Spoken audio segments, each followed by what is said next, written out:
Meron pong binabanggit 'no, yung grupo ng mga truckers tsaka mga city buses, operators na susulat sila sa inyo dahil doon nga sa memorandum circular po na inilabas ng LTFRB. Bagamat kanila po ito munang sinuspend, pero if you recall, naglabas na po sila ng memorandum circular tungkol doon sa mandatory po 'no. Hindi naman question yung adhikain ng programa, maganda, no, professionalizing po itong ating mga drivers and conductors, pero nang walang public hearing na ginawa, nag-MC sila kaagad. Kaya po may protesta doon pa lang sa 2,000 pisong babayaran mo minimum sa lahat ng mga tsuper at konduktor. Ito ba'y nakaabot na po sa inyo?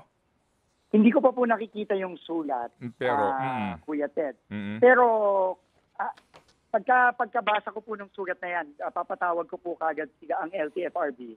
Inaalamin ko kasi kung totoong hindi talaga nag-public hearing, mali yun. Kasi kasama lagi sa proseso ang konsultasyon. Hindi po tayo pwede nagpapalabas ng kahit anong memorandum circular o order kung walang konsultasyon.